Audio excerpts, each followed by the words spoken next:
Let's talk turkey. A bunch of turkeys is called a flock or a rafter. This is the power of being in a flock. These turkeys are basically walking this bobcat out of town. The turkeys are saying, "We see you. Can't have no turkey here." Was the turkey almost our national bird? Did Ben Franklin want the turkey to be our national bird? In a letter to his daughter, Franklin wrote something like, "An eagle sometimes eats garbage and dead meat. It's lazy, and larger eagles steal the catch of smaller eagles and other birds." He wrote that turkeys were smarter and would fight any threat in its territory. Franklin never pushed for the turkey to become our national bird.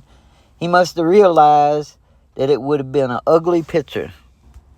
The difference between wild and domestic turkeys. A domestic turkey is almost double the size of a wild one. A wild turkey can fly almost 50 miles an hour. A domestic turkey is too large to fly. A wild turkey has different dark-colored feathers. A domestic turkey is almost totally white. They are bred that way with the white feathers so the skin doesn't have dark patches which would look bad in a store. How did the turkey get its name? 4,000 to 2,000 years ago, the Mayas and Aztec domesticated the southern Mexican wild turkey. The conquistadors brought Mayans turkey to Europe, where they became popular. During the same time, Turkish traders were importing guinea fowl from Africa called turkey cocks. Since the guinea fowls looked similar to the Mayan birds, which were not called turkeys at the time, both birds became known as turkey cocks, then turkeys. In 1608, settlers from Europe brought the turkey back to America and were shocked to find turkeys were already here. I guess they didn't know the history behind the turkey. Head like a mood ring. The head of a turkey changes colors depending on their mood. When turkeys are angry, their heads turn red. When they're scared, their heads turn blue. Turkeys almost went extinct twice. In 1800, due to overhunting and chopping down trees, turkeys almost went extinct. In 1930, turkeys were hunted almost to extinction. Through management, the wild turkey population went from 200,000 to 7.5 million.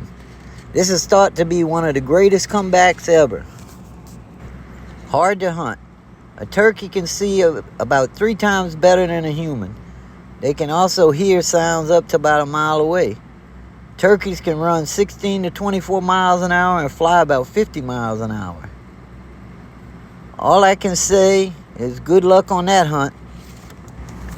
Tryptophan Myth. It's about as hard to get sleepy from overeating turkey as it is for 2 turkeys to get a pardon by the president. They say you would have to eat a lot of turkey and only turkey to get sleepy. Who does that? I'm trying other stuff too. Let's talk turkey is supposed to mean let's talk frankly, straightforward, get down to business. No one is sure how the saying came about. A true Thanksgiving story. My sister told me what happened to her this Thanksgiving. My sister cooks all the holiday meals for everybody. All her family, her kids, my kids, and the neighbors all go to her house for holiday meals. Everybody seems to show up because the food is so good. She has had lots of practice over the years. The night before Thanksgiving, while cooking everything, she found out she didn't have the oven bags for the turkey. Since there was still time before the big store closed, she thought she could make it there in time. When she got to the big store, she saw people throwing a fit because the store was closed earlier than the time on the door.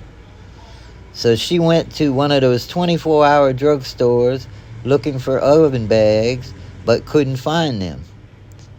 While she was there, she noticed a young biracial couple looking for something too that they couldn't find. She remembered them because they were at the big store earlier trying to get in. She asked the couple, "What are you looking for?" They said, "About a third of a cup of flour to make gumbo." My sister said, "I was trying to get oven bags."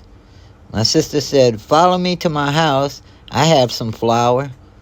They said, "Oh, you would do that for us?" She said, "Of course." They said, "Thank you so much."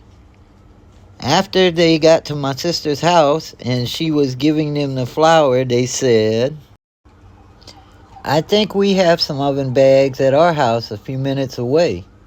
Which door do you want me to knock on when I get back?" My sister said, "The kitchen door. I'll still be here cooking." After they left, she thought, everybody's got flour, but not too many people have oven bags. To her surprise, there was a knock on the door about 20 minutes later. It was a couple with 2 oven bags. She said, "Thanks." They looked at each other, and at the same time, they both said, "God is great." As they were leaving, they said, "This is a real Thanksgiving story that we can tell for years."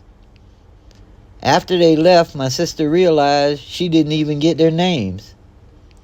Isn't that what Thanksgiving is all about? Being happy for what you have and helping others? I thought this was a great story I had to share.